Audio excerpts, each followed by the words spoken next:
안녕하세요 وأهلا وسهلا فيكم مستمعينا في حلقة جديدة من بودكاست The K-Cast بالعربي.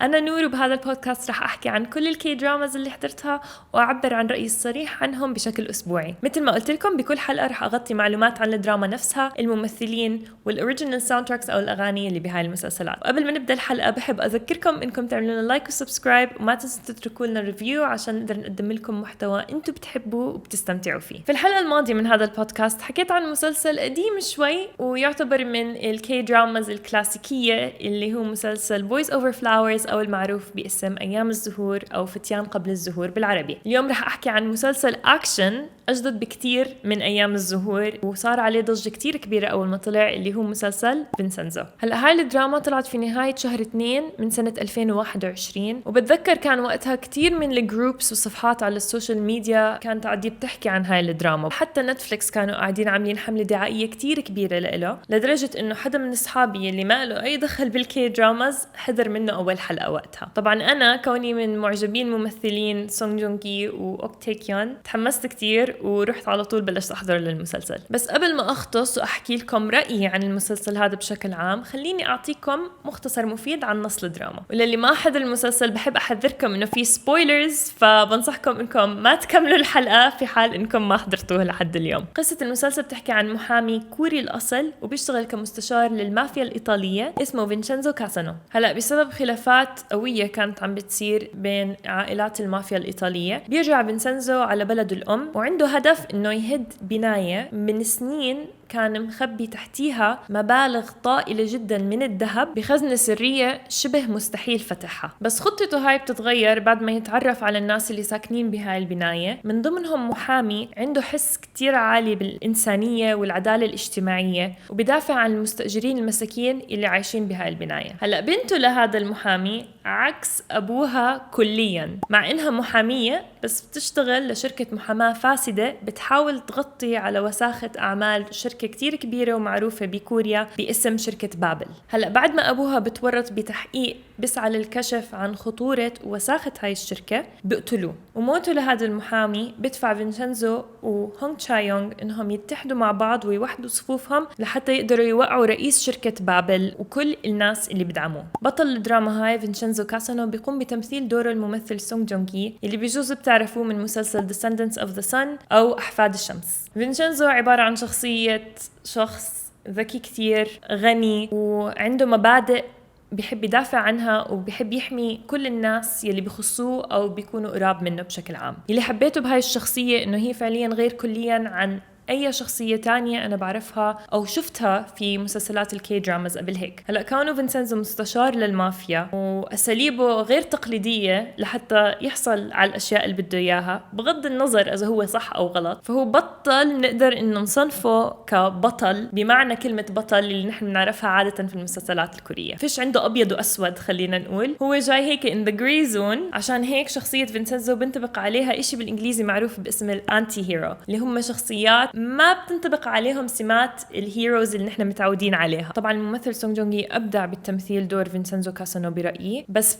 حبيت شخصية الجندي اللي كان عم بيلعبه Descendants of the Sun أكتر من شخصية فينسنزو بصراحة. تمثيله لشخصية فينسنزو كانت هي السبب في حصوله على جائزة Outstanding Korean Actor Award اللي هي جائزة الممثل الكوري المتميز بحفل توزيع جوائز سنوي معروف باسم Seoul International Drama Awards. أما بالنسبة للشخصية الرئيسة هونغ تشا يونغ بتقوم بتمثيلها الممثلة جون يوبين. هلأ بكل صراحة أنا ما حبيت هاي الشخصية في البداية وما حبيت الأسلوب يلي عرفونا فيها على هاي الشخصية، من ناحية إنه ورجونا إياها كشخص كتير سطحي، وكان برأيي تمثيلها كان مبالغ فيه بصراحة في بداية المسلسل، وحسيته شوي تافه لدرجة إني تخيلت إني مش رح أقدر أكمل المسلسل إذا كان هيك رح يكون الجو المسلسل ككل. ببداية المسلسل بتكون هي شخصية مغرورة أنانية وكتير شايفة حالها وما عندها مبادئ الإنسانية وفعل الخير. هلأ بعد وفاة والدها بتتغير شخصيتها 180 درجة والكاركتر ديفلوبمنت تاعها بتحسن كتير بصراحة. اللي حبيته بهاي الشخصية إنها بتمثل دور المرأة القوية بتعتمد على حالها. وهذا الاشي انا كتير بحبه بشكل عام بالكي دراماز، لانه عادة بحبهم to portray الwomen بطريقة انهم شخصيات قوية واذكياء كتير ومش بحاجة للرجال انهم يعتمدوا عليه. هلا برأيي الممثلة جون يو بين عملت عمل رائع في تمثيل دور هونغ تشا يونغ، بس اظن انا مشكلتي كانت مع الشخصية نفسها، مع اني ما حضرت لها كتير اعمال تانية. انا شفتها للممثلة هاي بمسلسل سيف مي، مثلت دور كتير صغير فيه كصحفية، وبصراحة ابدعت في هداك الدور مع انه كان دورها كتير صغير. فانا عارفة انه هي مشكلتي مش مع الممثلة نفسها، ولكن اظن انه انا شخصيا مش كتير قدرت اتعلق فيها لشخصية هونغ تشا يونغ بشكل عام. وزي سونغ جونغي بسبب دورها اللي مثلته بفينسنزو حصلت على جائزة الأوتستاندينج كوريان أكترس أوارد بنفس الحفل تبع السول انترناشونال دراما أوردز. وأخيرا لازم نحكي عن أكتر وأرهب شخصية بالمسلسل، يلي أنا برأيي حتى إنه غطى على فينسنزو نفسه، اللي هي شخصية الفيلن أو الشرير رئيس شركة بابل جروب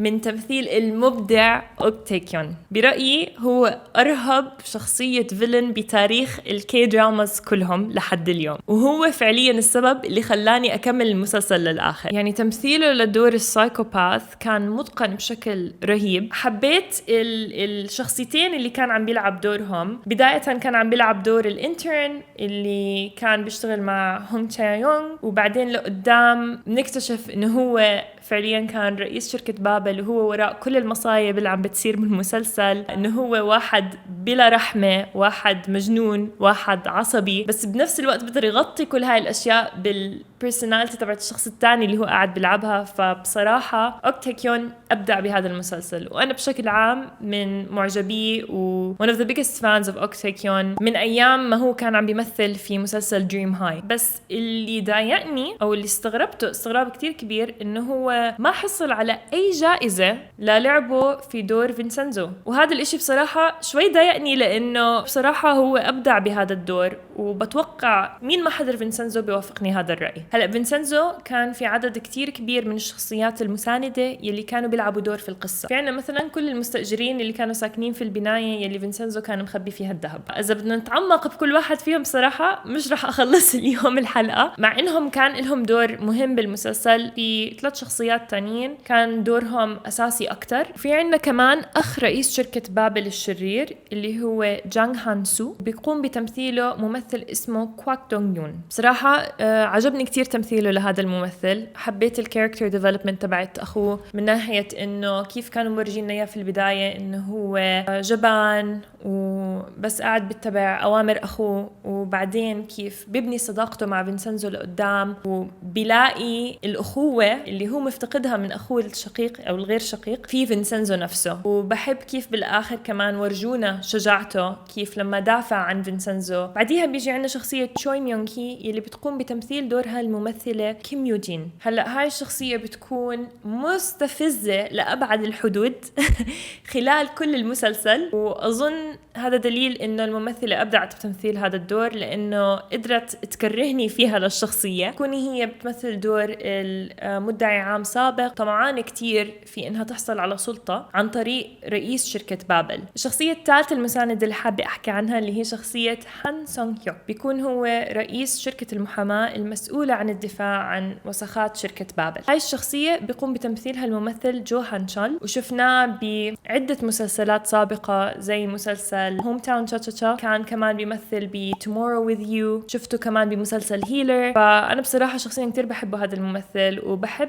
إنه بيحاول دائما إنه يلعب أدوار مختلفة في كل مسلسل هو بيلعب فيه. بمسلسل فينسنزو كانت أول مرة بشوف فيه هذا الممثل عم بيمثل دور شخصية فاسدة. It was interesting صراحة أشوف هذا الممثل عم بيمثل هذا الدور. أما بالنسبة لمشهدي المفضل من مسلسل فينسنزو، بصراحة في كتير أشياء بتخطر على بالي. أولا مش رح أقدر أنقي، لأنه كل السينز اللي مثل فيها أوك تاك يون كانت رهيبة. كنت أحبه كتير بصراحة لما كان عم بيمثل دور الانترن، حبيته أكتر لما بقلب للشخصية المجنونة تبعت الفيلن. مثلا السين يلي بيكون هو قاعد بيسوق زي المجانين ومعصب إنه هو خسر محاكمة ضد فينسنزو. هذاك السين كان كتير رهيب لما نزل من السيارة وبلش يكسر فيها، بلش يحكي بالإنجليزي، فبصراحة حسيته أبدع جدا بهذاك المشهد. أما بالنسبة لتقييمي لهذا المسلسل، اللي حبيته بالمسلسل بشكل عام هي إنه فكرة الخير ضد الشر اللي نحن متعودين عليها مش موجودة. المسلسل بيغطي مواضيع كتير عميقة زي الفساد، خيانة، اختلافات الشنيعة في الطبقات المجتمعية، كمان بتحكي عن الولاء والإنسانية وحب الخير. هلأ أكتر إشي حبيته بمسلسل فينسنزو إنه قصة المسلسل is not a typical love story زي ما نحن متعودين بالدراماز. في قصة حب بين فينسنزو كاسانو نفسه وهونغ تشايونغ، بس التركيز كان على القصة نفسها ومش على قصة الحب بينهم. هلأ في سينز كمان بصراحة بمسلسل فينسنزو مش كتير حبيتها، وحسيتها كانت بتطلعني من جو المسلسل، اللي هي زي المشهد يلي فينسنزو بيمثل دور عراف وبلبس بحط وردة على راسه هون. بصراحة مش كتير حبيت هداك السين، حسيت فينسنزو كانوا عم بيطلعوه من شخصيته. في المشهد الثاني يلي بتجي حمامة بتنقذه، يعني بصراحة حسيت هدول كان جدا مبالغ فيهم السينز، ما كان لهم داعي بالمسلسل، لأنه المسلسل بشكل عام الفايب تبعته جدية. فبفهم، وبالعكس أنا I support إنه كانوا عم بيحاولوا يدخلوا أشياء شوي خفيفة تخفف من جدية المسلسل بشكل عام، بس بحس في مقاطع لما كانوا عم بيحاولوا يخففوا هاي الجدية كانت بالنسبة إلي مبالغ فيها. فإذا بدكم الصراحة أعطيكم تقييمي الشخصي لمسلسل فينسنزو، المسلسل حلو بالذات بسبب الشخصيات الشريرة بالمسلسل. قصة المسلسل كمان مشوقة وكتير حلوة، بس حسيت الهايب اللي صارت عليه والدوشة اللي صارت على المسلسل كانت شوي overrated.